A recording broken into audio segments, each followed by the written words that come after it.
on the financial and economic inequalities. So we have a researcher coming today who will talk about the idea of baby bonds. Is that a good idea? You know, what would that do in terms of racial inequity? So it's, you know, it's as good as it can be being virtual, you know. And did the students have an option of being on, some of them are on campus? Not in my class. They're not. I mean, I guess they could go sit on campus somewhere, but they have to Zoom in, you know. So I just use, UW gave everybody their own Zoom account and Zoom room. So I'm using that. I just, those of you who are on campus probably know this, but you have to have a negative COVID test before you even go into the building. And so we have not been at Vilas Hall since March. Just to let everyone know, we are now live on YouTube, and I'm going to start the webinar and open the door so our attendees can join us, okay? That sounds great. Thank you. So, Dee, some of them might be actually in a dorm room that you don't know how many of your students are actually at UW-Madison physically. Right. Some of them have gone back home because all of their classes are virtual and they can live with their parents. So, yeah.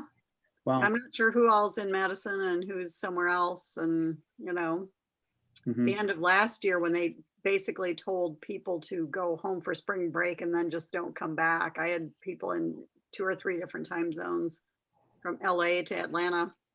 Wow. My one of my grandkids is a kindergartner in Madison, and he spent half the semester in Traverse City. So it's just like a college kid. He's going to school in Madison, but living in Traverse City. So this is a different world for even the youngins coming up like that. I know there are some staff who are actually not even in the country. Some of them are living in Mexico. Yeah. Really? Wow. Why not? You know? Yeah. All you need is a good internet connection, honestly, because you can't meet with students individually anyway, even if you wanted to, even if they wanted to. You're just. Will that be part of your study for your research this semester? Is the gap in broadband? Will that be touched on? No, I don't think so. Just because we've done several stories along those lines when we kind of looked at rural education and how it was managing in the pandemic. A big focus was the lack of adequate broadband. Yeah. So we're really just looking at income and wealth gaps and how would you close those between particularly African-American residents of Wisconsin and white residents is our kind of laser focus. David, what's La Crosse School? Are they in person? We are back in person. Elementary kids are in school 5 days a week. Middle school and high school kids are blended learning. So each group is there 2 days a week in person, and the other rest of the week they're doing virtual. Do you have any idea if the teachers have been vaccinated up there in La Crosse? They have not, unless they had some particular underlying condition that allowed them to get a shot through their healthcare provider. County is asking the districts to be ready to vaccinate starting March 1st. So all the county schools will get some level of vaccination starting in March. The district is figuring it'll be like everybody else. It'll be, you know, over several weeks before everybody who wants one can get one. So they're coming up with a prioritization plan for, it starts with everybody who's actually in face-to-face instruction and then works down from there. Wow. Well, Dennis, I've got 10:01 and it looks like we have 92 participants at this point. You want to kick it off or just turn it over to me? Whatever. Yeah, I'll very briefly kick it off and then turn it over to you. Today, as people know, we're going to be talking about the media and a lot of current challenges. Media has faced challenges, obviously, right from day one. And there's no better person to moderate this particular panel than Terry Shelton. Terry's background is as a journalist. Nonetheless, he's a really good guy. He was with the La Crosse Tribune and then with the Wisconsin State Journal. And when we hired him at the La Follette School of Public Affairs at the University of Wisconsin-Madison, Terry was city editor at Wisconsin State Journal. So with that brief introduction of Terry, who probably needed no introduction, Terry, it's all yours. Well, talk about people who don't need introductions. Our three guests today, I think have over 100 years of journalism combined, which means they're almost, Dennis, you're almost older than them. And what I'd like to do is to just give you a quick background on each one, and then we're going to start off with Dee and then go to Neil and David. And I'm really pleased they were all willing to do this. I have worked with all of them either in the office with Dee and David, and certainly with Neil on tons of things over the course of both of our careers here in Madison. And I think, are all three of you Wisconsin born? Yes. Yes. Born in Beloit. Yeah. Okay, so we have 100 years of journalism from Wisconsin speaking here today. So Dee has been in journalism. She's now at the Wisconsin Center for Investigative Journalism. I think Dee, your bio says 35 years, which includes about 25 at the State Journal, about 8 at Arizona Republic. I think we can also stipulate that all three of these have numerous local, state, and national awards among them. And so I'm really pleased to have been part of some of those with it. Neil is one of those, another institution in Madison. I think you all know from both WISC TV as well as Madison Magazine, where he took over as the editorial director after our friend and colleague Brian Howell died of cancer. And but most of you probably also know him from all of those thousands of editorials on Channel 3, and also from For the Record, where I'm sure, Dennis, you must have been on the hot seat at least once. Mm-hmm. Okay. And David is a longtime friend I've known since I was his professor at Viterbo in journalism back when he was just a freshman in college. And also, what, I sing at your wedding, David? Yeah, okay. Anyway, David and I have worked together at La Crosse and also at the State Journal. David has been editor all over the country. I have to make a list here. Let's see. Davenport, Tucson, Springfield, St. Louis, Madison, Lincoln, at the top editor or the editor at all of those places. He was with Lee Enterprises, which many of you probably know owned the State Journal, not the Cap Times, but the State Journal, as well as Racine, La Crosse, and a lot of others now that Buffett sold him the line of papers. But David was executive with them at Lee, and then also with Gannett until he retired from there and is now at the La Crosse Public School Foundation. And David continues, though, to work as a consultant for journalism for newspapers around the country. So with that, Dee, take it away. And I might interrupt with a couple of questions as people ask things, but I'll decide, how to do that as we go along. So thank you. Sounds good. Thanks a lot. I'll make sure I get myself in presenting mode here.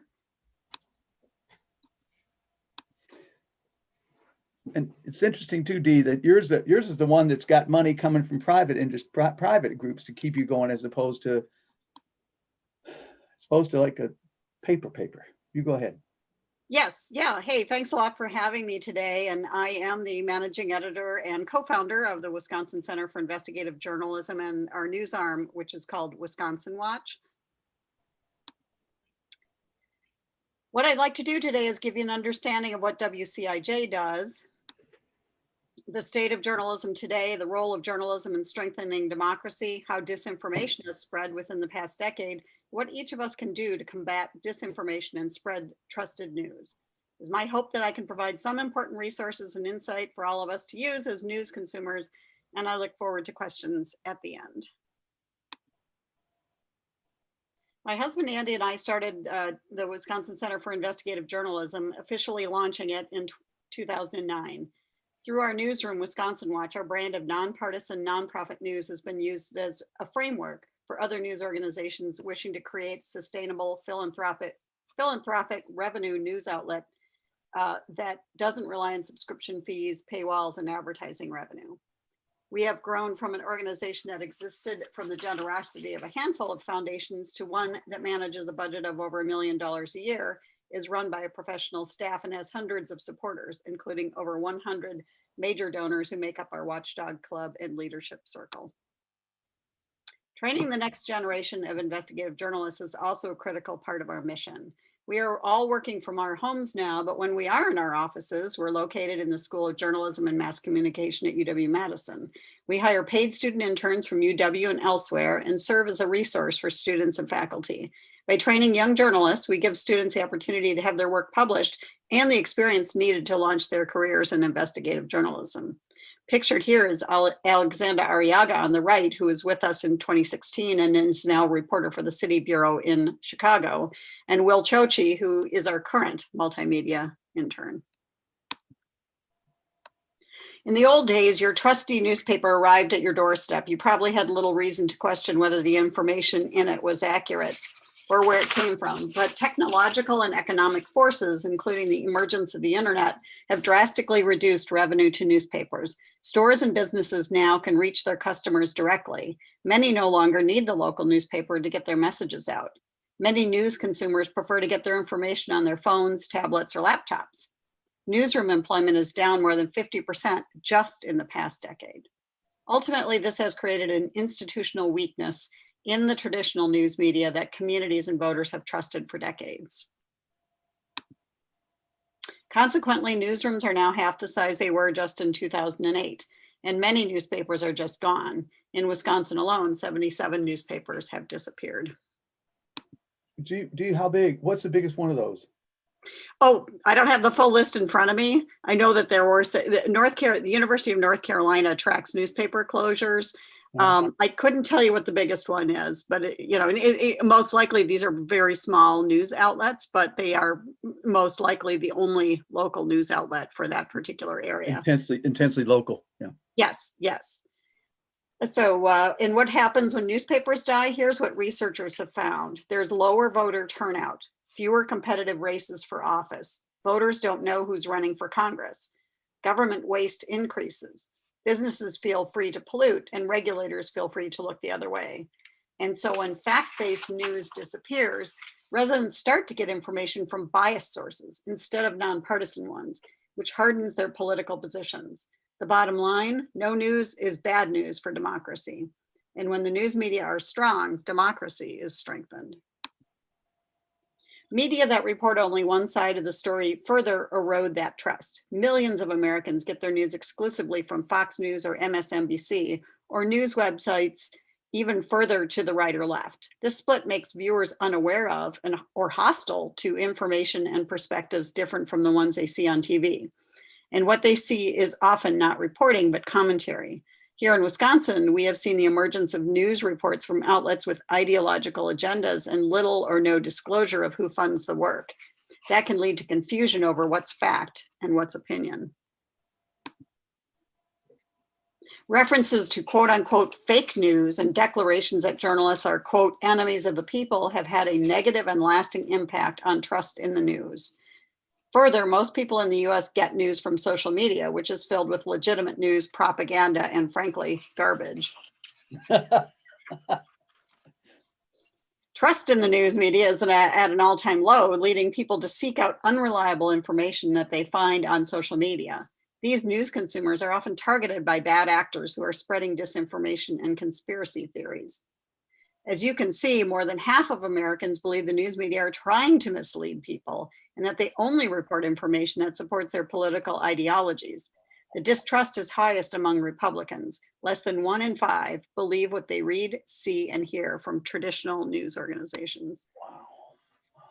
In fact, the internet and social media have become major sources of disinformation, leading to further media distrust as explosive quote unquote stories like the stolen 2020 election are contradicted by mainstream news outlets.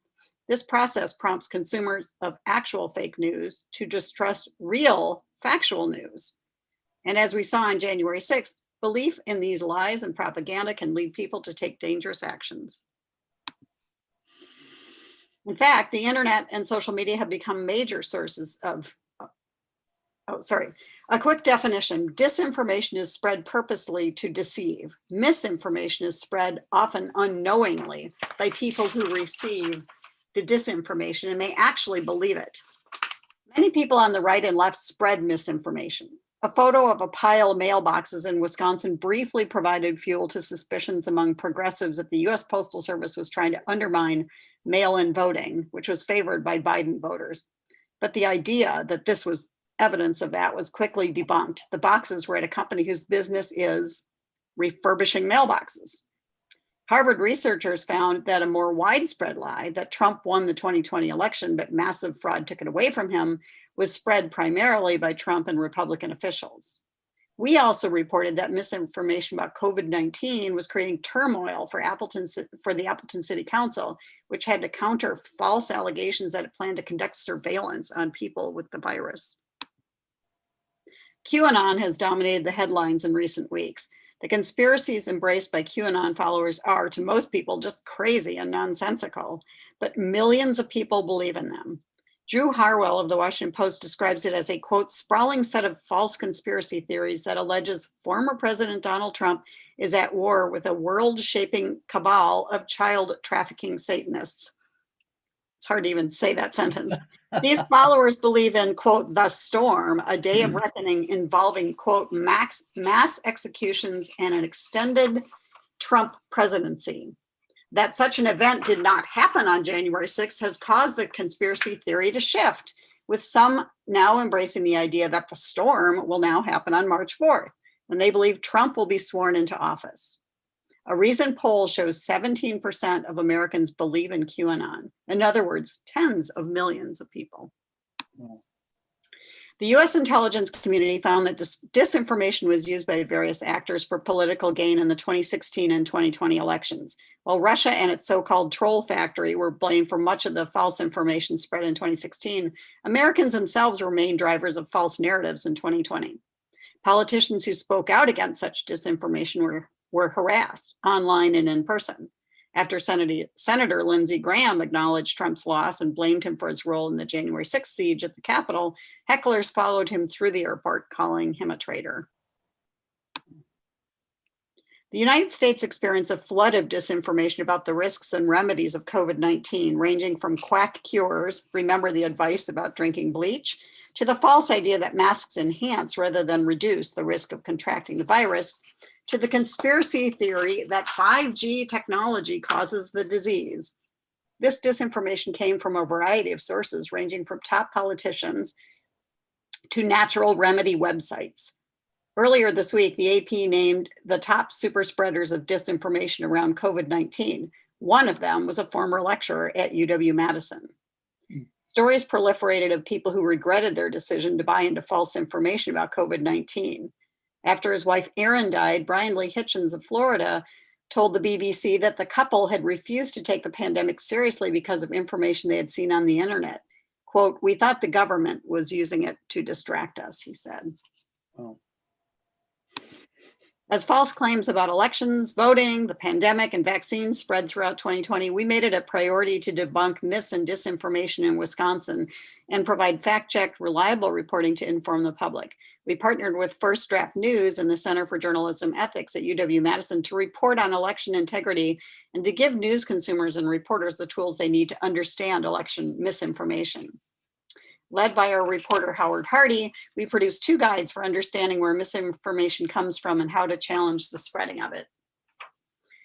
As we are seeing the same kind of disinformation spread around the pandemic and election results, these guides can be used to help combat disinformation campaigns in 2021 and beyond. So how do you know whether the news you read, see, and hear is trustworthy? Here are some things to look for. Are sources in the stories named? If not, why not? Are a range of viewpoints represented? Are key facts in the report confirmed by other news outlets, especially trusted ones? Does the news organization, if nonprofit, reveal how it gets its money so that you can assess whether its stories are truly independent of its funders? Does it promptly correct information that is wrong? Does it cover news from a nonpartisan viewpoint? Or is it always from a conservative or liberal point of view? A prime example of questionable journalism is this quote unquote natural news story, which is based on an anonymous video purportedly from China and an unnamed man making unverified accusations. It fails the credibility test on multiple levels. Several organizations, including Media Bias Fact Check, have aggregated lists of questionable news websites, but due to their sheer proliferation, the list can quickly become out of date. Some words of advice on how to be a better inhabitant of the news ecosystem. Refrain from spreading misinformation on social media. You know the posts and tweets I'm talking about. Yep, the ones from that relative. Avoid living in a news bubble. Read, listen to, and watch news from diverse sources. If in doubt, check Snopes, PolitiFact, factcheck.org, the Washington Post, or other fact-checking sites, and you can always Google it. Most people don't spread falsehoods on purpose. Be civil when offering a correction, especially if it's directed at a loved one. One expert advises keeping those conversations focused on the information being discussed and avoid being drawn into emotional arguments or character attacks. Fight falsehoods with facts by providing trusted information sources to counter the disinformation. Consider whether to offer a correction with a public comment or a private message. Nobody likes feeling duped, and a call out could invoke a defensive posture. On the other hand, a public correction may do more good for the information ecosystem. And some people are beyond help. The best approach for them is say, here are the resources I use. Good luck. I personally have had to do that with one cousin. And finally, if you would like to be more proactive in addressing disinformation, PEN America has a tip sheet for how to talk to friends and family who share mis and disinformation, which you can find at pen.org.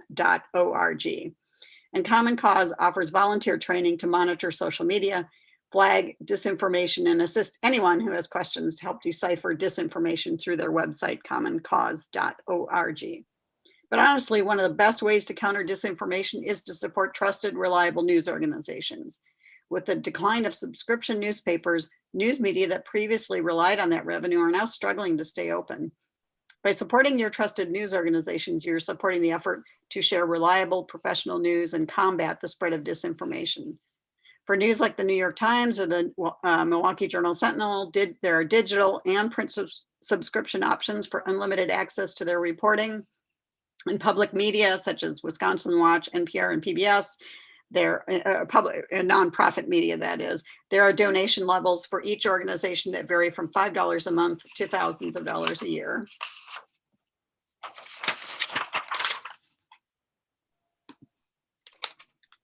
Thank you again for joining me today. If you would like to follow our reporting on disinformation, our in-depth coronavirus coverage, reporting on civic and environmental health, and more, you can follow us on social media with our handle Wisconsin Watch and read our reporting on our website, wisconsinwatch.org, where you can also sign up for our free email newsletters. My contact information is provided here if you'd like to get in touch with me. I look forward to taking your questions. Dee, what is March 4th?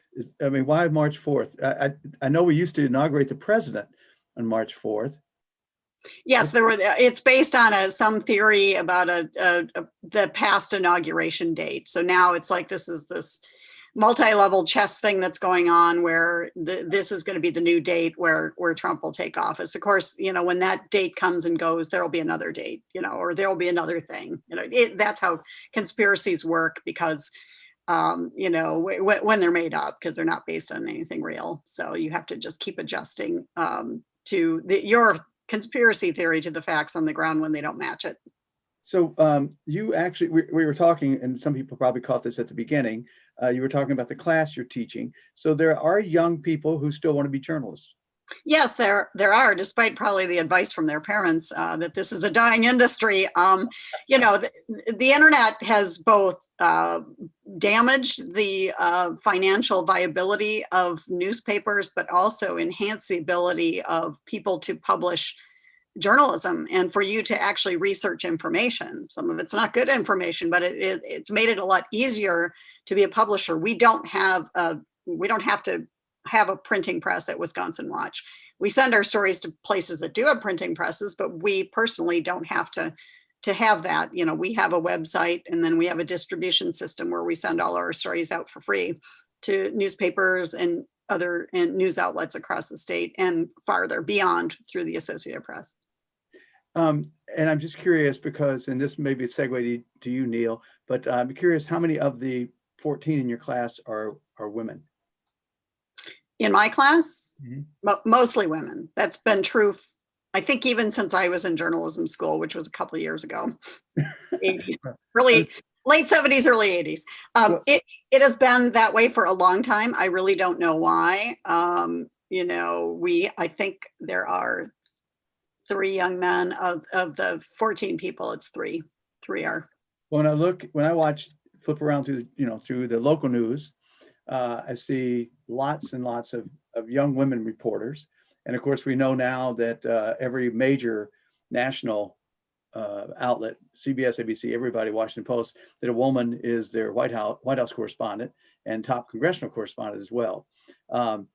So I was just curious about, and we can maybe come back to that, but Neil, maybe we'll move to you. And if you have a comment on that, because you've certainly seen what's happening in newsrooms. And I'm just curious about why there are more women. And of course, one thought always happened is that a woman finally got the anchor because they're not getting paid as much anymore, because journalism started losing money. So now, sure, let's just have a woman do that kind of, that thing. But Yeah. Neil, you want to take it some direction here? Sure. And I mean, that is certainly one of the many elements contributing to the issues that American journalism is facing. Anecdotally, WISC TV News 3 Now is looking for a political reporter. Our political reporter of the last 5 years left the business. And so Sarah Gray, the news director, is out looking for a political reporter. And the pool of political reporters in America is so small because stations have just, jettisoned that beat. ISC is one of the few remaining stations, local stations in the country that still keeps that commitment to political coverage. But I think you're seeing that across the board. It's interesting that I share Dee's enthusiasm for young people going into journalism and their continued idealism about the profession, and I think they will create the new American journalism. But right now we're in this disconnect between that idealism and what's actually going on in journalism today. I thought Dee did a great job of describing the landscape, and a lot of it is really accurate. But it's also, there are so many forces that are having an impact on journalism today, and it just dawned on me. It's just ironic that, as you know, Terry, Dee and David and I were there at the birth of civic journalism.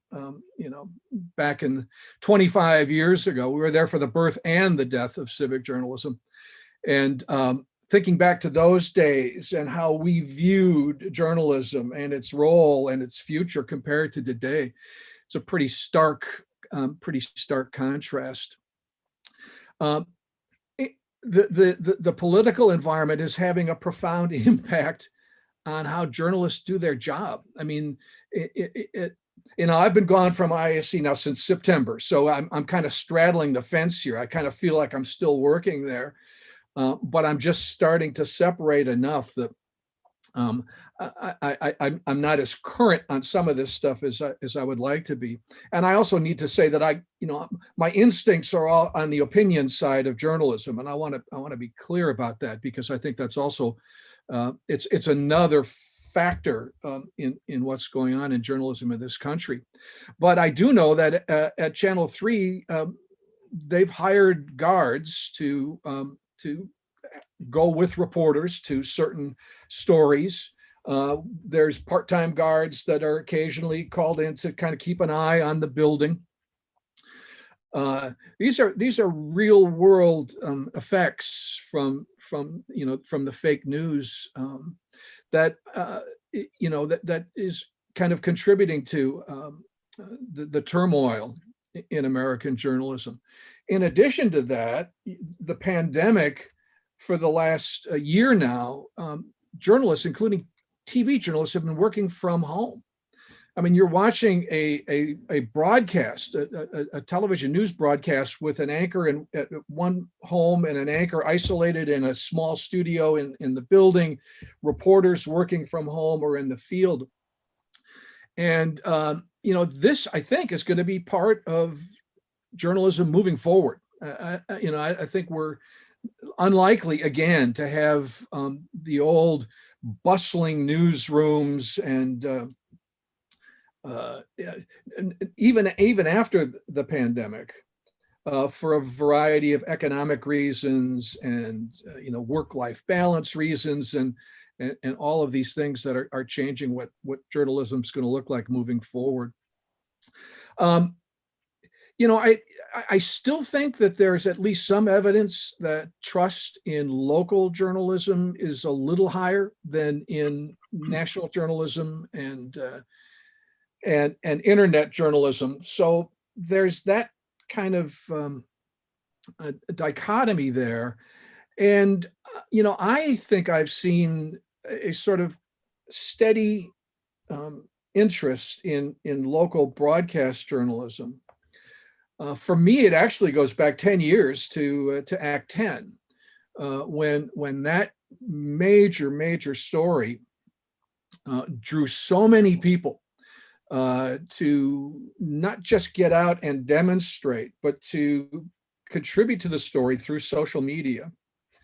But what I remember, just practically, is the tens of thousands of people at the state capitol in Madison, and those people seeing reporters sort of unable to do their jobs the way they typically did. I mean, you couldn't get from where you were doing your interview to the truck to do your live shot, or to easily go back to the station to put a story together. And so social media became to me at that point, a much bigger component of news coverage, of news gathering and local journalism.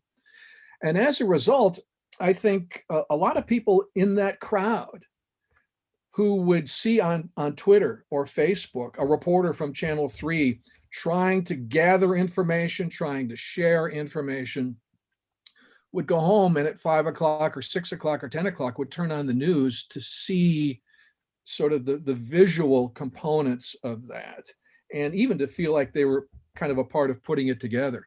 Well, that whole interest, I think, grew during the civil justice unrest of the last year, and certainly the politics of the last 4 years.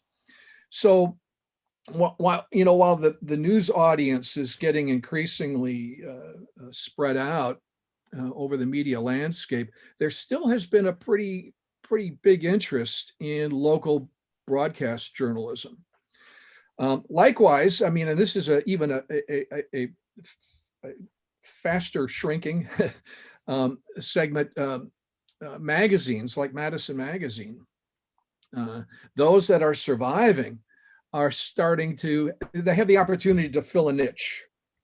And for the last year and a half, or I would say 3 years, really, Madison Magazine has been doing more long-form journalism.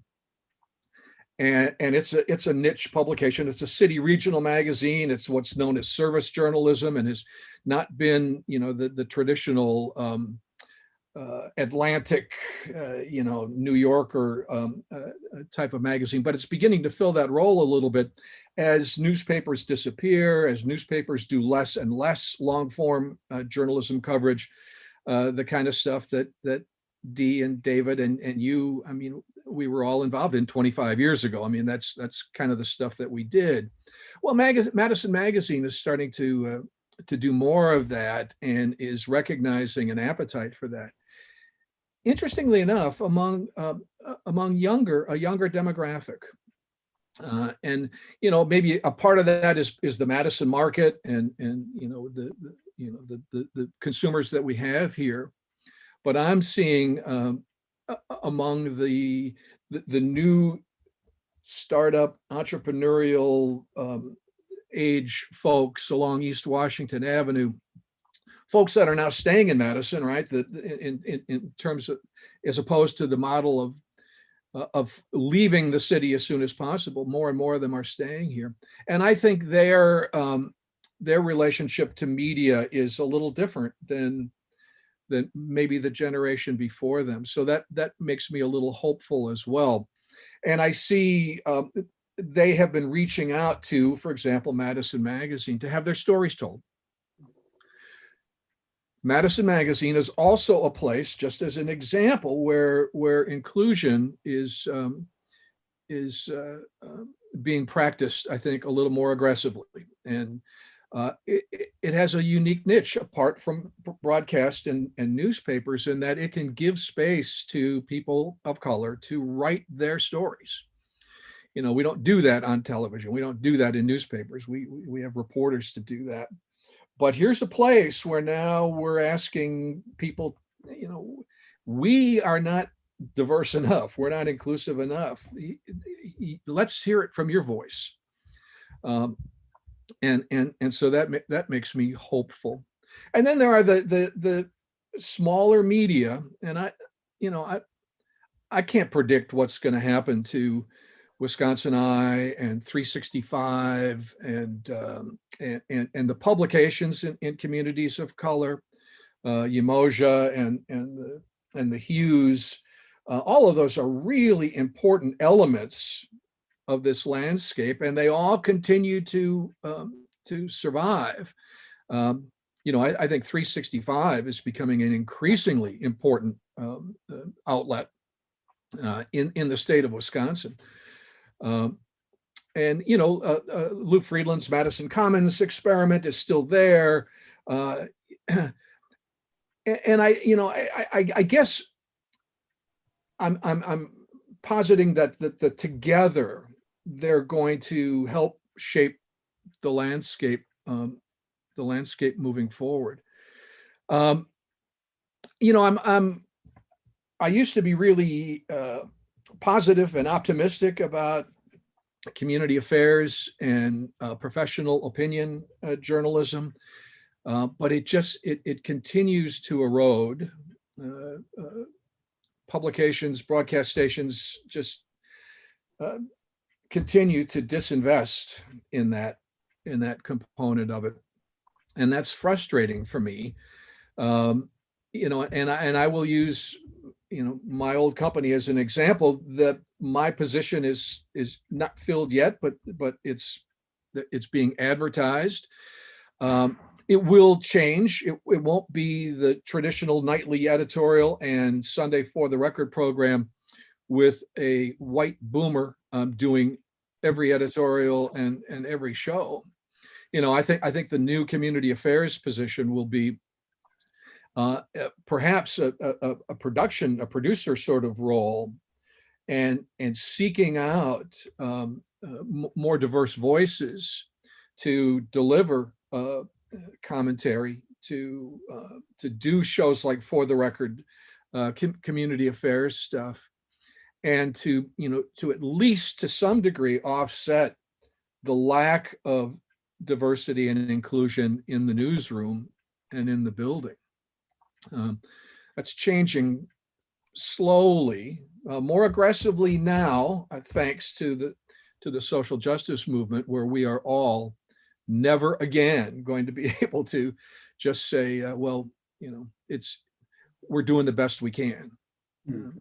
I think more and more, certainly, if not so rapidly in hiring, in the sources that we turn to, in our awareness of the images that we're having on our air, the people that are on our broadcasts is growing, is ever more diverse.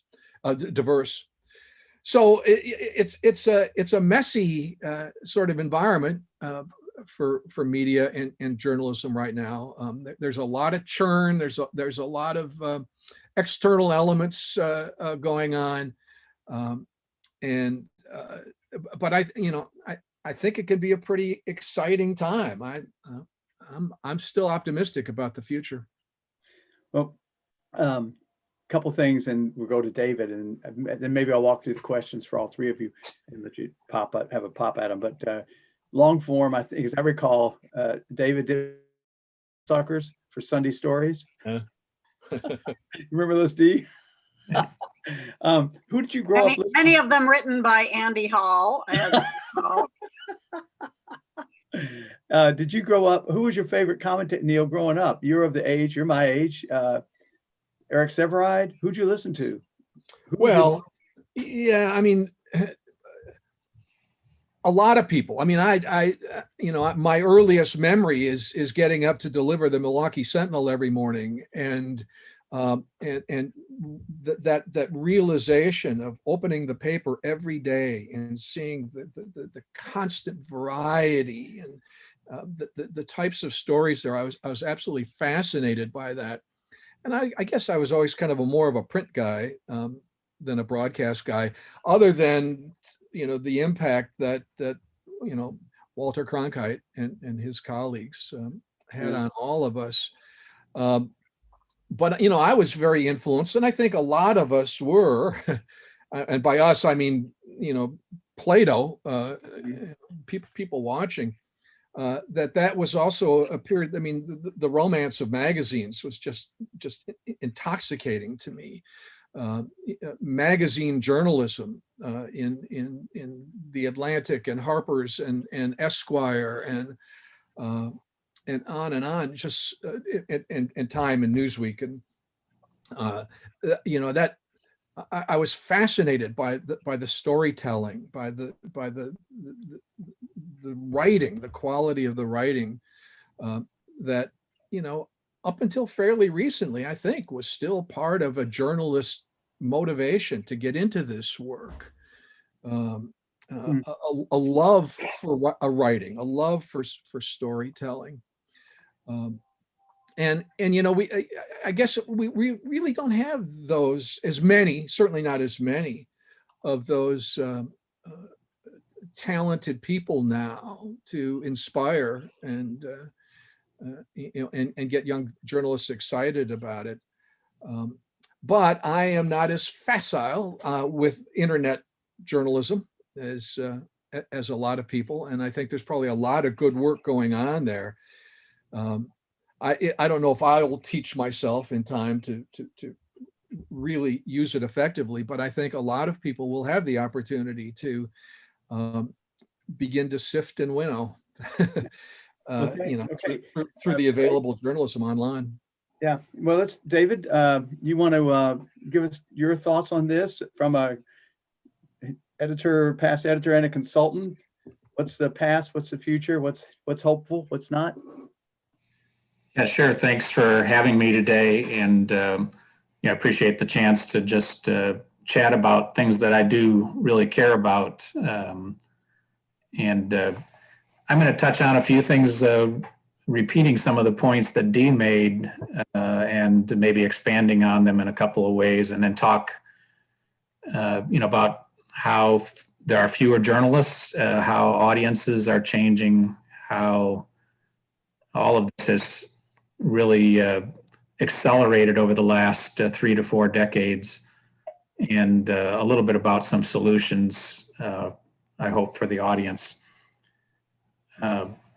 Dee shared some of the same information. The number of newsroom employees across all industries has declined by about 25% between 2008 and 2019. So that's newspapers, television, radio, etc.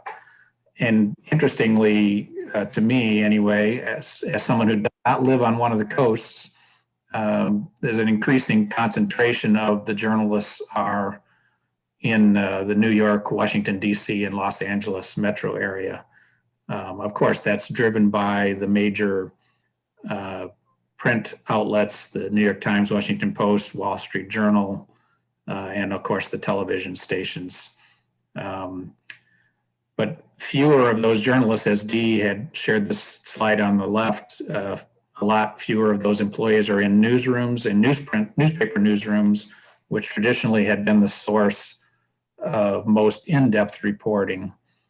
And so, we've really seen the effect of that, in your daily news content from organizations like the Wisconsin State Journal, or here in La Crosse, the La Crosse Tribune. When I was the editor of the La Crosse Tribune back in the mid-90s, I had, I think, 15 local news reporters, plus 5 or 6 people in sports. And I think there are a total of 5 across the whole newsroom today. And, people just can't produce what 20 people used to produce. That's a bottom line. For young people, online is certainly where they get their news. That's not going to surprise anybody. They're increasingly relying on social media as their source of news. And so, as I imagine most of the people participating today use some version of social media, whether it's Facebook or Instagram or Twitter, or perhaps you're at the vanguard of TikTok or some other, that the news there is shallow. Very few people are actually clicking on those links and going to read the story. They're just being satisfied by what they are seeing as the headline. And as a result, they're getting a very shallow idea of what the news really is. And increasingly, the algorithms of those various products are feeding you more and more of the things that you click on, and less of the broad kind of news that you might have got by watching the CBS Evening News or the news at 6 on Channel 3, or by reading the daily newspaper. Obviously, people are getting their news on digital devices, and part of that is that the way news is presented is increasingly converging. Print journalists are being expected to produce videos and produce podcasts, and in the same fashion that a television reporter might have in the past. And of course, young people, again, no surprise to any of you, but their reliance on print publications is extremely low. They just don't see that as where they would turn to get news and information. About half of Americans say they use social media at least sometimes, and you can see Facebook, YouTube, Twitter. These are when you ask people what they actually consider to be their sources of news, they mention things like this. Or I often hear people say, well, I read Yahoo News. That's where they see as the source of their news. So, one of the challenges, I think, for the remaining journalists is they face this audience that has a diminishing interest in the news and a diminishing belief in the importance of quality reporting. In fact, they often don't really understand what quality reporting is all about. This little survey showed, asked people, does the news source do its own reporting? And, we had a vast majority of people who didn't really even understand that Google News and Apple News and Facebook don't do original reporting. They're simply sharing information that the serious journalists are creating, or, as Dee pointed out, as pretender journalists are presenting. Public perception of journalists is really poor, and the belief in what we print or publish is really declining. 9% of the United States trust mass media a great deal, according to the most recent Gallup survey. 31% say a fair amount. So 40% of the people say they trust journalists a fair amount or a great deal. 27% are not very much, and 33%, a third of the public, say they don't trust journalists at all. And I think that news fatigue, like we talked about here in this previous slide, news fatigue is really an important factor.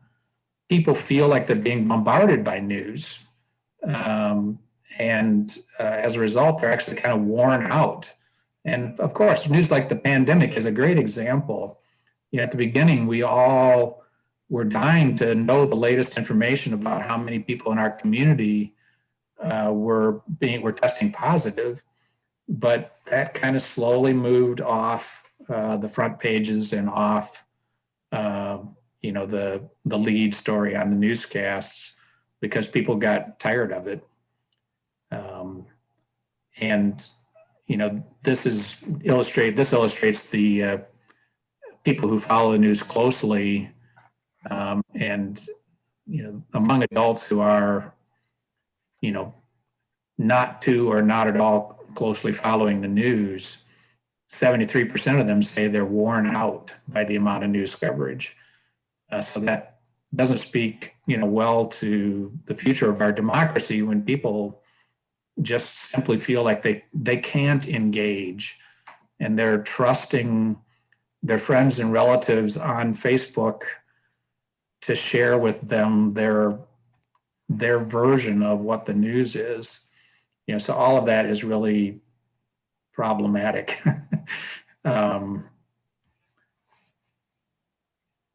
Back in the day, when your panelists started in the news business, you know, like when I started at the Wisconsin State Journal as a reporter in 1981, between the two newspapers, the Capital Times and the Wisconsin State Journal, we probably went to 65 to 70% of the households in Madison who received one of those two newspapers every day.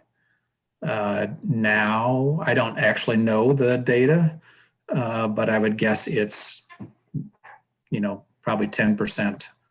And as a result, the news media has really lost its ability to sort of serve as a gatekeeper.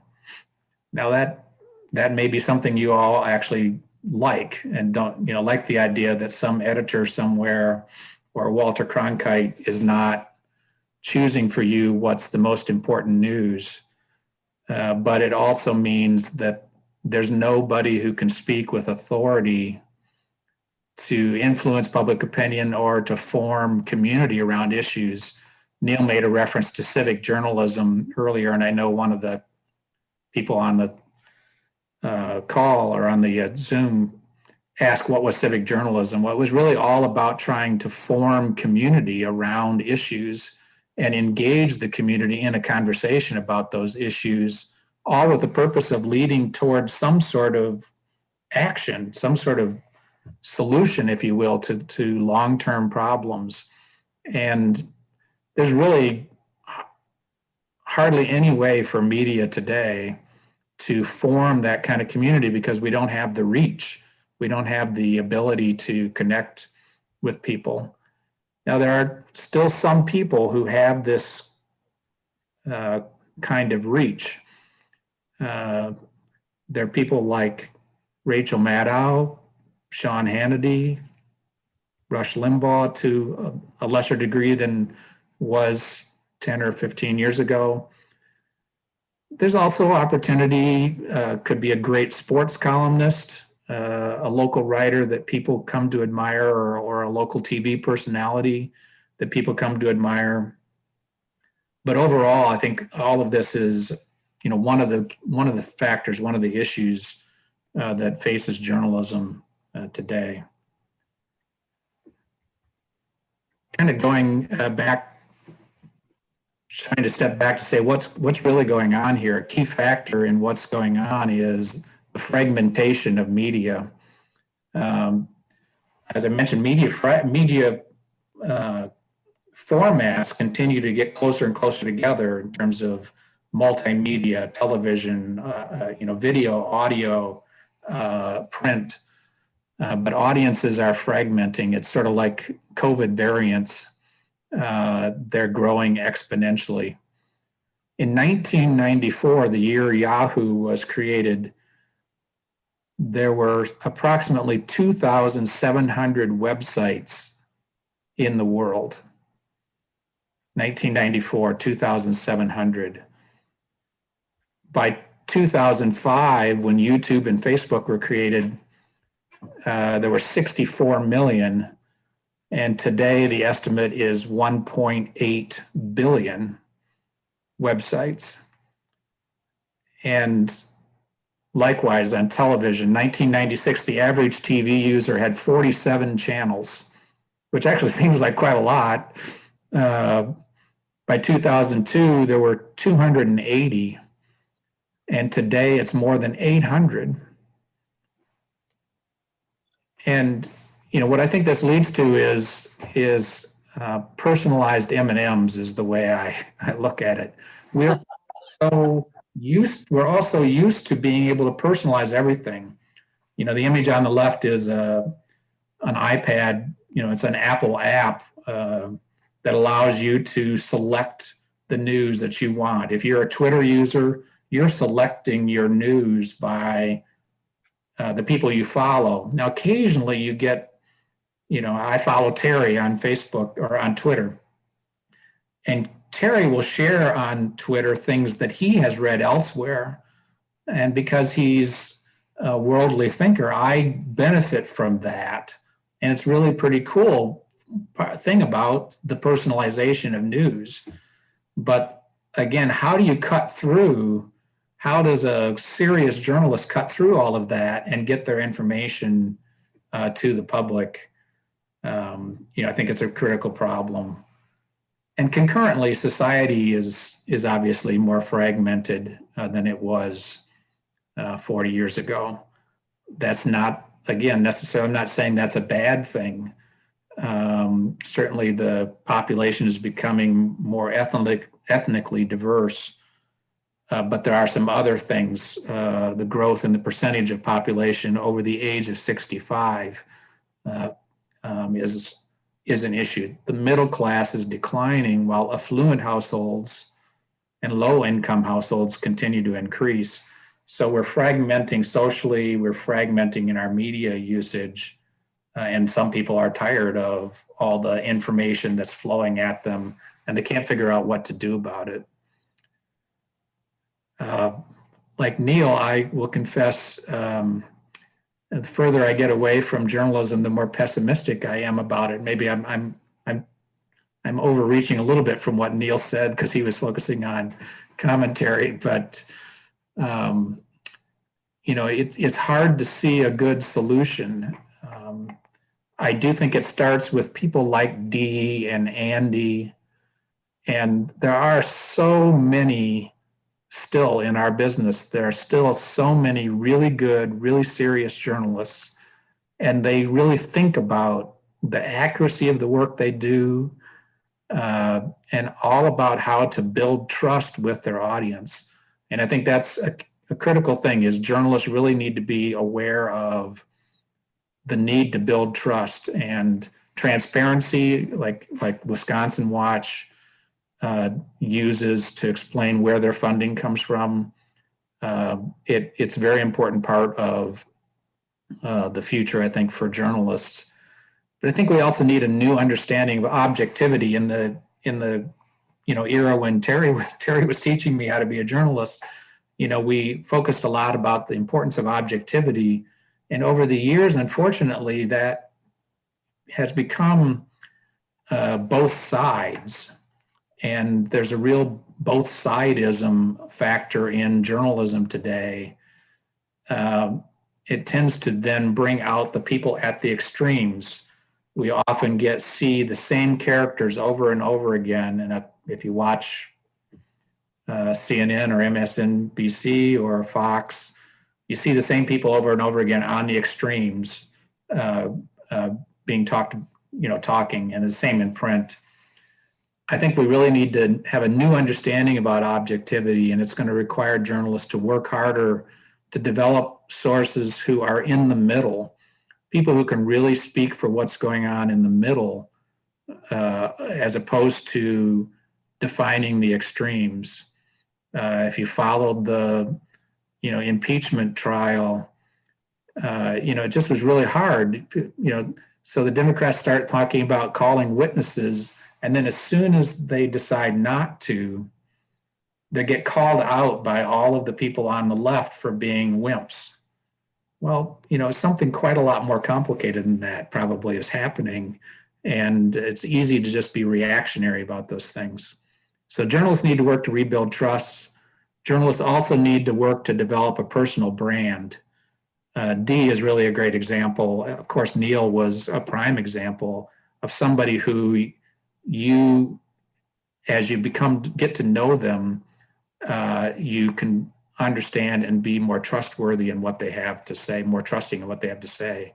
So journalists have to cultivate followers, and they have to be able to interact and be more open to criticism. It's really hard as a reporter, as an editor, over the years, the criticism really mounted. And I'll say it's one of the things I do not miss about the business is the viciousness that people would have often when you made a simple mistake. It wasn't so much always about bias. It was often when you made a simple mistake. Nonprofit organizations like the Wisconsin Center for Investigative Journalism, I think I do have an important role to play in the future. And so with your dollars as consumers, you can help support the mission of organizations like Wisconsin Watch. And I would encourage you to do so. I would encourage you to beware of magic bullets. There's often talk about, could we have government funding for journalism? Maybe there's a revenue sharing idea. In Australia, they're looking at legislation that would require Facebook, Google, other search engines to share revenue with journalists, with journalism organizations. Maybe these things would work, but I'm just not convinced that they're going to be the magic bullet. I think in the end, it's going to come down to, people like the participants in this Zoom call.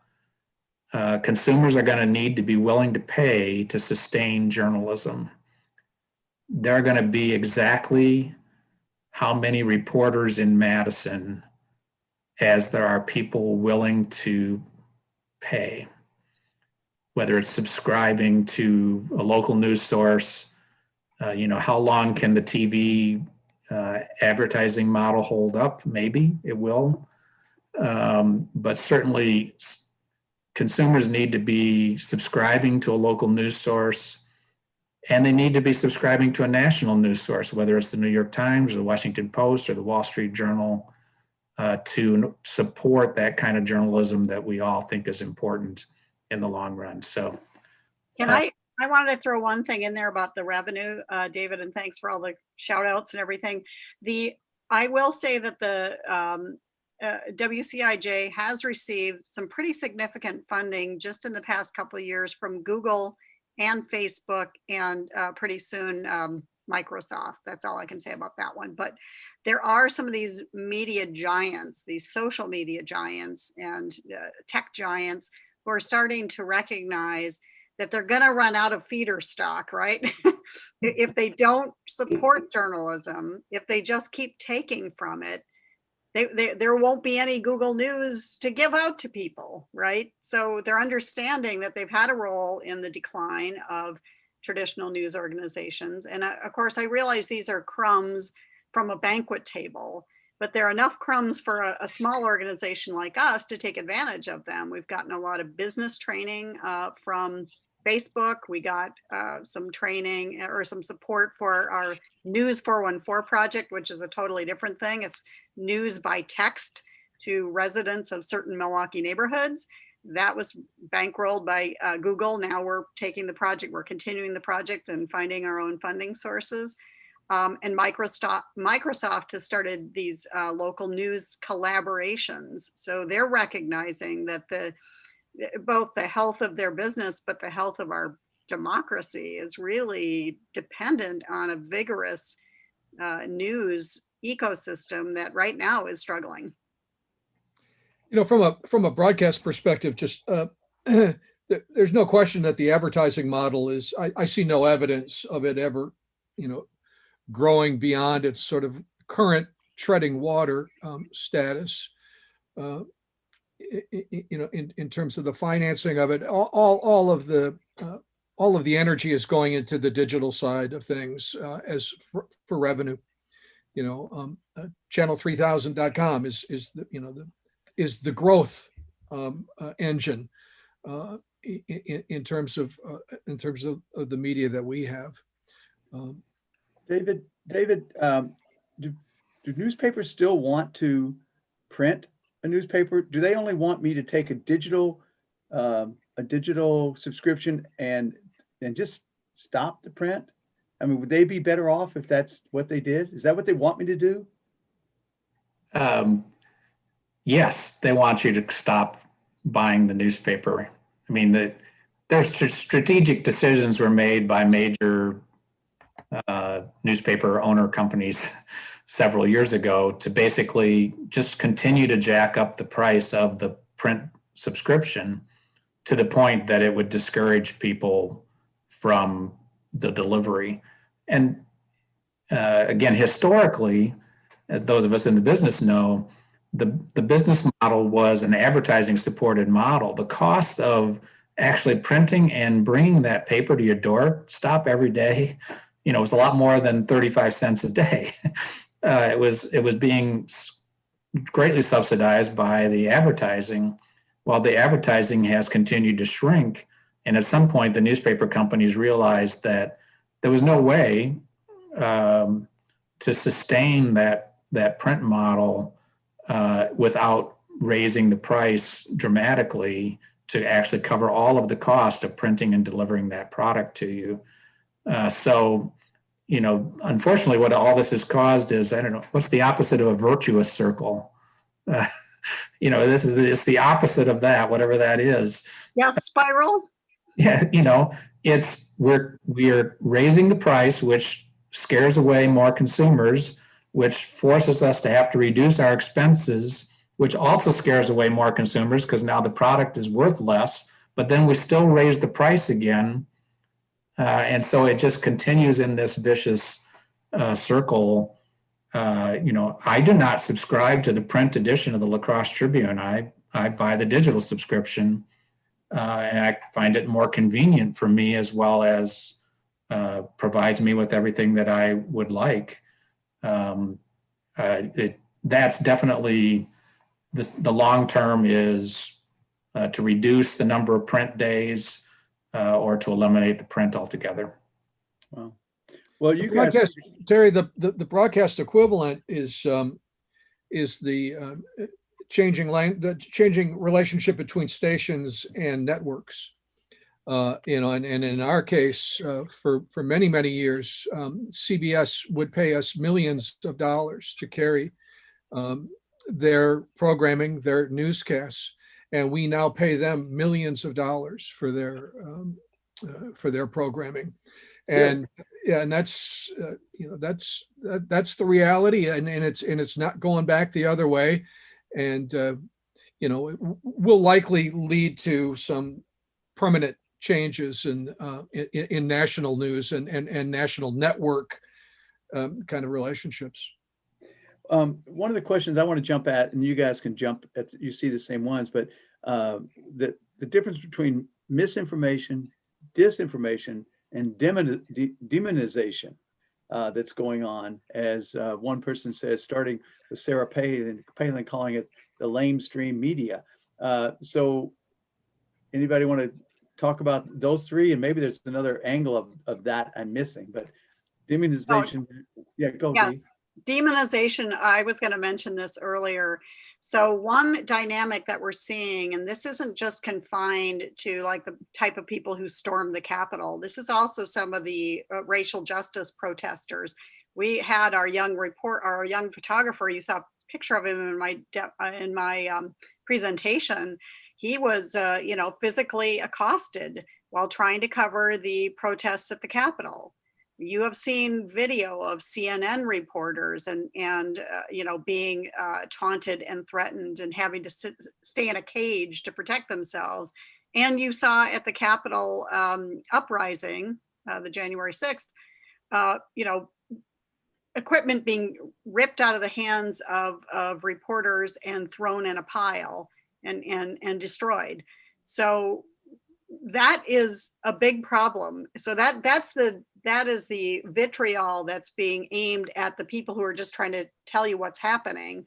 Beyond that, I agree. I think the tenor of the political discourse is so poisonous, and so many people are actually personally engaging in it that they are, that they are splitting families apart. I think there was Adam Kinzinger is one of the Republicans who voted for impeachment, his own family published a letter in the Washington Post saying they're embarrassed by him and that he's evil and that he, and that he's, just stuff like that.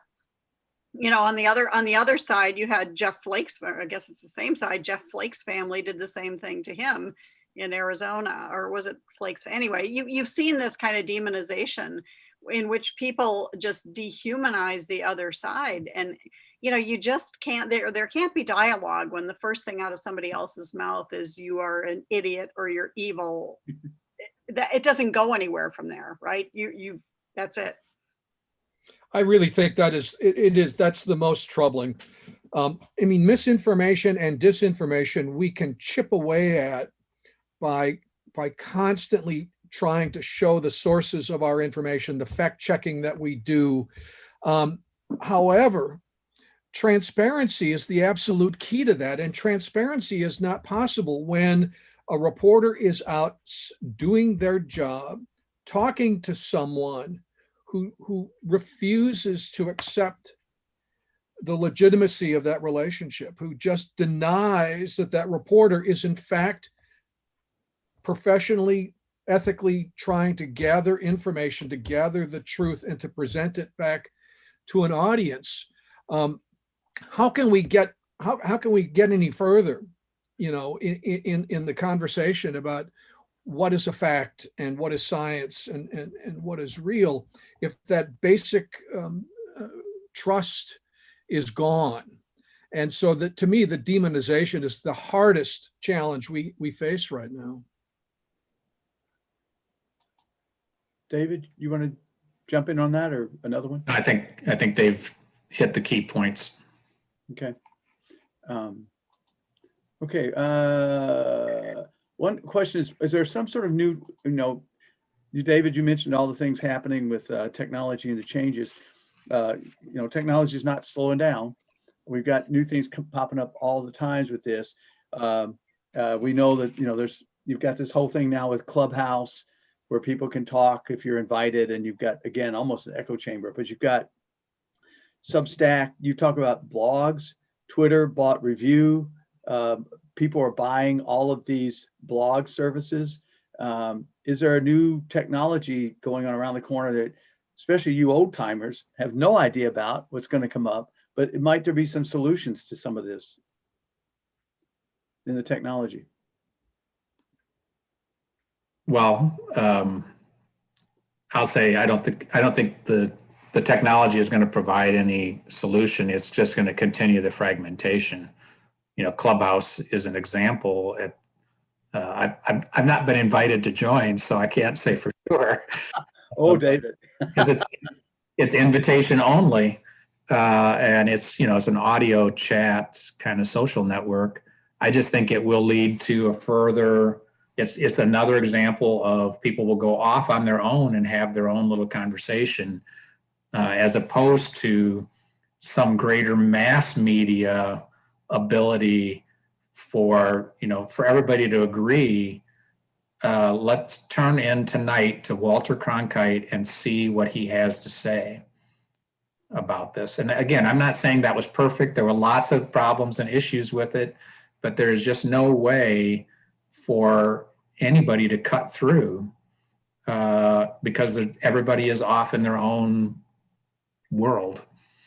And I do think disinformation plays into that, because then if you start consuming radical left or radical right like news, you start disengaging from mainstream media because there's no shared set of facts or perspective.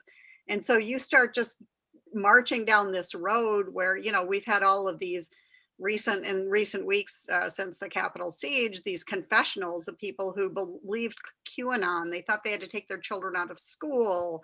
They had to, they thought this was real. And for those people, it's a very difficult thing. And then one other thing to keep in mind is a lot of these people who are spreading disinformation, some of them have a financial motive for that.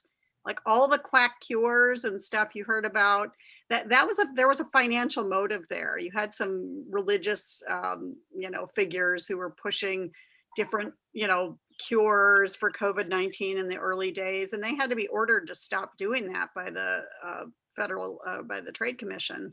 So, and same with these health food, like I showed that health news or natural news or whatever it is, they have a motivation. They want you to buy their products regarding COVID. And so it just, and these right wing and left wing talkers who inflame people with just random stuff that spews from their mouth. I mean, that's a profit motive. They need an audience. The audience has to be constantly jacked up and inflamed. Otherwise, they don't have a big audience.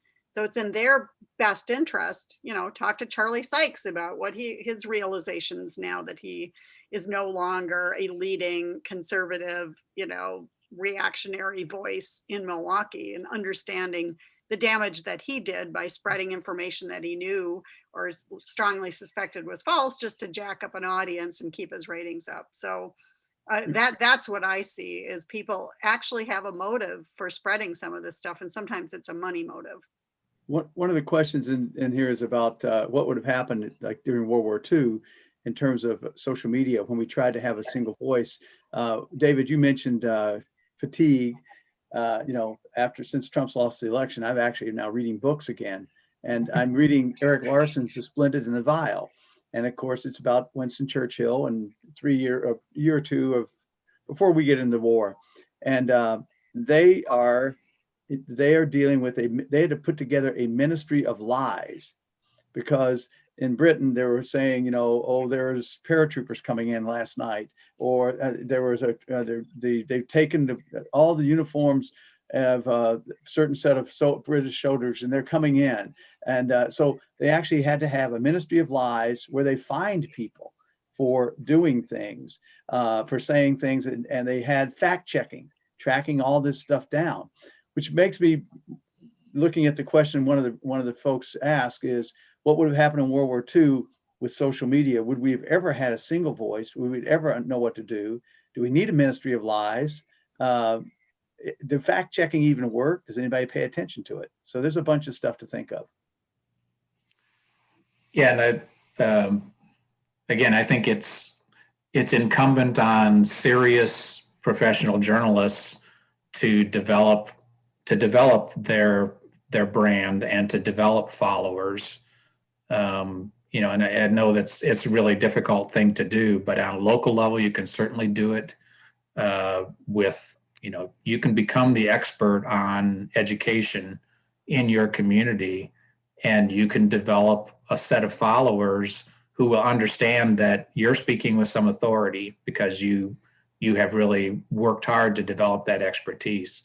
The challenge is how to financially support that, just as, Dee and friends at the, Wisconsin Watch, there is a lot of expertise there, but they spend a lot of time raising funds to keep it going. So right, it's a lot of money, and that's why investigative journalism, particularly, that's the thing that we wanted to focus on, is because that's sort of the first thing to go when you have newsroom cuts, is because those stories can cost thousands of dollars each, tens of thousands of dollars each, and you just have one story, or you can have somebody write 50 stories or 100 stories in a year.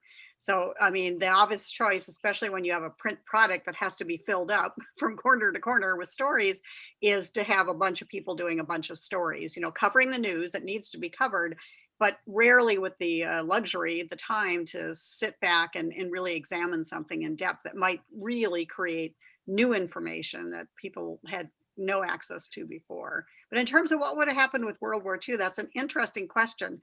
You would have probably had a lot more propaganda being beamed at Americans from places like Germany, because of course they could just send it to you on social media. At the same time, maybe we would have found out about the Holocaust sooner. Maybe we would have figured out what was going on in Germany in 1939, not just from some sketchy news reports from a couple of correspondents, but from millions of people who live in Germany. I mean, who knows what would have happened? Wow. But it sure as heck would have been different, that's for sure. Wow. Neil, you want to jump into any of that? I'm speculating about what might have happened in World War II. It's hard for me to make that relevant to what we're dealing with right now. But I tell you what popped into my head, and I don't know if this is going down an alley we might not want to go down to, but there's some real now public differences of opinion within our industry about how we do our work. And, whether it's in the newsroom of the New York Times, or whether it's in response to Twitter and Facebook cutting off people from those venues, a lot of that internal conversation is becoming public now. And I don't know yet to what degree it's contributing to the public's perception of us and the work that we do. But I feel like I'm increasingly aware of it, and journalists themselves don't have a sort of shared idea of the profession. Not that we ever all agreed to begin with, but now the disagreements are showing up in people using social media to talk about what they know and think, and then that is having an impact on how people view the reporter and the place that they're working at. It's just, to me, it's another element that we just haven't had to deal with before. That is now part of the current, journalism and media landscape. So at Wisconsin Watch, I'll say we take kind of a traditional view of social media presence by people who work for us, which is essentially don't put your opinions out there. They will make it hard for you to then be perceived as a fair broker of information. And so that's kind of an old school thing. Some places have just completely abandoned that and said that's just dumb and old school, and we want our reporters out there saying what they think about everything. But the truth is, first of all, we don't know everything. You might think something, but you don't know it. And second of all, the only thing we have is our credibility, and that is our currency, right? So we don't pay people to talk to us. We ask them to talk to us, and they have to be able to trust that we will listen to their viewpoint, even if it is one that we don't agree with personally. Now, I draw the line at like fake facts, disinformation. We have to always be on the side of something that's true. And this is what I've seen now in the last several years is reporters being portrayed as being partisans because they are sticking up for the truth. And we are not going to change on that. We have to stick up for the truth. That is it, period. If that alienates us from a certain audience, we have to work harder to gain their trust. And some of those you can't gain if they're in the thrall of QAnon or some kind of crazy world. I mean, they need some help, and maybe their family can drag them out of it. But we just have to stick up for the truth. We can't just start going down a rabbit hole of, well, maybe scientists don't agree on climate change. They do. And me saying anything besides that lacks credibility with the people who know what the truth is. Right. And there's even the old La Follette School things where it was pretty clear that scientists knew it was climate change. They disagreed on what to do about it, but 98% of them agreed it's climate change. Now, what do you do is a different question, a different thing. You have to be able to, approach it, or at least some of that. I do think it was interesting to me, you brought up, for example, I follow Maggie Haberman, New York Times. And David, you're talking about your brand. Maggie can get away with saying things in her tweet that if I were her editor, I would say, whoa, you can't respond to that other tweet from somebody else, or you can't do that. But I think because she has a brand and she is who she is, she'll say things, and it doesn't sway me. And probably because I like the insight that she's given. But in my mind, that's the double-edged sword of that, is that, yes, if you've got a brand, Maggie can do it. If you're a big time person doing it, if you're somebody at the, somebody at the State Journal doing it, or on Channel 3, I'm not sure. David, what do you think? Yeah, no, I think Maggie Haberman is a really good example. But like I mentioned sports, because I think that's easier to get our head around to some degree. There are certain journalists, Jason Wilde, for instance, covers the Green Bay Packers. He used to be a reporter at the State Journal. Now he's sort of in a freelance mode, if you will. But I trust what he says because I've read enough of his stories over time that I know he knows what he's talking about. And that's what I think, more and more journalists need to do is develop that reputation. And in the old days, a lot of journalists did have those reputations. And now, because of the diminishing number of journalists, the people that got out of journalism, a lot of people who got out were people who could get out, who had other skills. Terry, you're an example. You had skills that allowed you to go into a different environment. So it left a smaller number of people who maybe didn't have the same level of skills. But talk about competing pressures. Maggie's notoriety, at least to a small degree, is contributing to the sustainability of the New York Times. It's part of the revenue model. People are wanting to buy access to what Maggie's saying, and so these tensions are really tough right now. Well, and you see in the questions there, in the comments from folks, Neil, for people basically looking for someone. You are sort of what David has been describing, is that somebody that is, I'm not saying Walter Cronkite, but you're a voice that people listen to for a long time. And now that voice isn't there. And for a lot of folks, it's like, well, what do I think about Black Lives Matter? What do I think about Tony Robinson's grandma starting to get a petition to get the officer fired again at this point? I mean, how should I think about that? I wonder what Neil would say. And then people would say, no, that helps me. That gives me a way to think about this. And I think that kind of thing that Dee has mentioned the same way is that kind of, some sort of authentic voice that we want to hear or trust. I think the other thing that adds credibility is when you reflect nuance, right? If you try to portray something as this is just uniformly right and this is the way it has to be and there are no other viewpoints, then you cut off a certain number of people.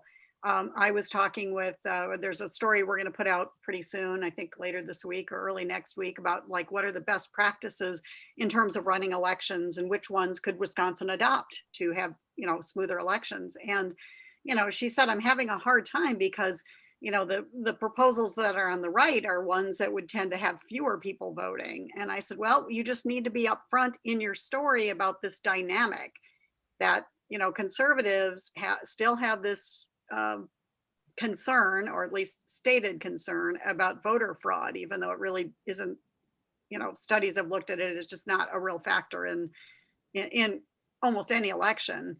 But you have to just say that, okay, so these people say they're concerned about voter fraud, so they want to do this to make sure that fraud, which is exceedingly rare, doesn't happen. And then you got people on the left saying, well, but this is reducing the number of voters, or you're making it more difficult for clerks, or you're going to drive down turnout.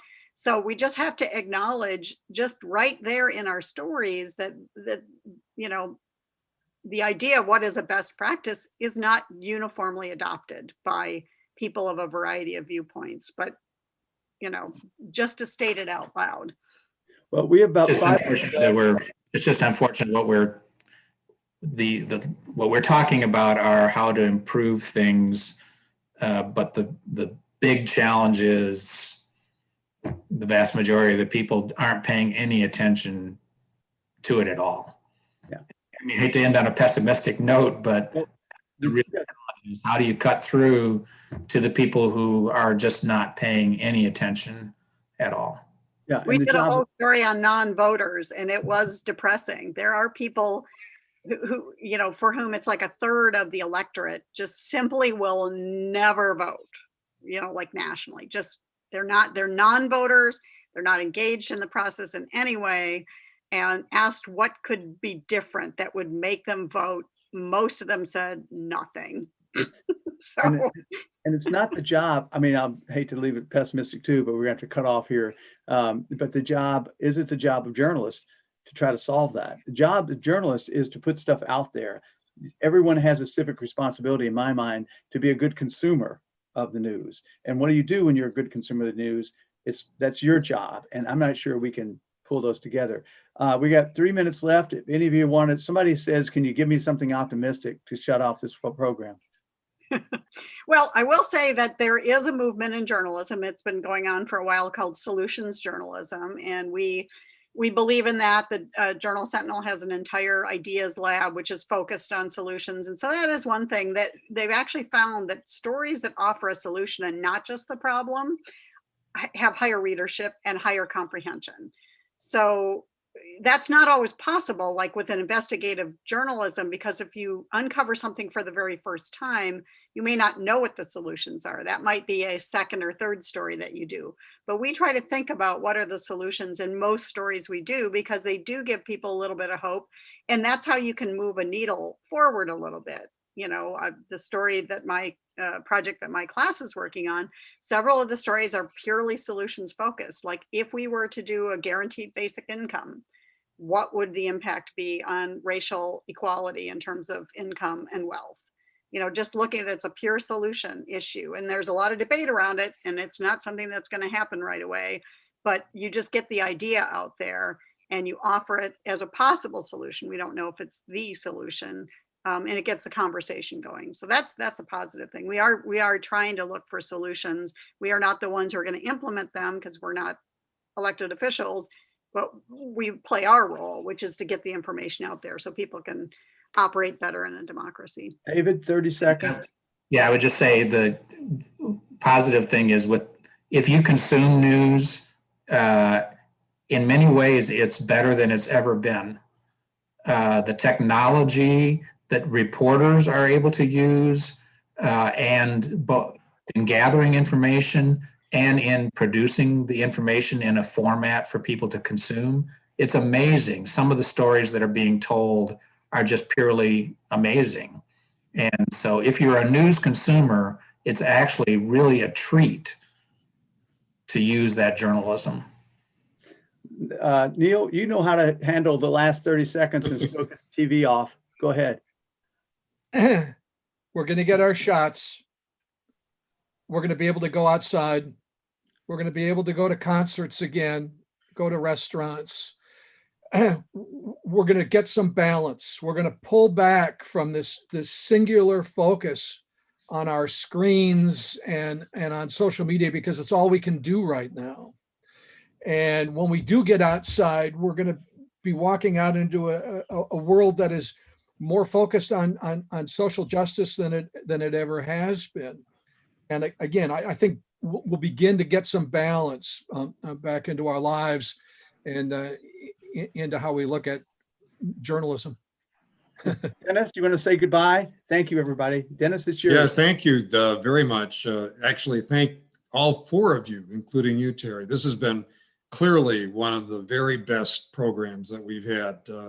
And I really appreciate it. And on behalf of all of us who are consumers, we really appreciate the dedication, your commitment to being honest and being upfront, and really helping us be more informed as we participate in our community and in our democracy. Thank you so much. Thanks, everybody. Yeah. So next, let's see, we meet again 2 weeks from now, and our discussion is going to be about transportation. There are a variety of issues in transportation policy, very important for a variety of reasons. And so we'll see you in a fortnight. Thank you all. Bye now.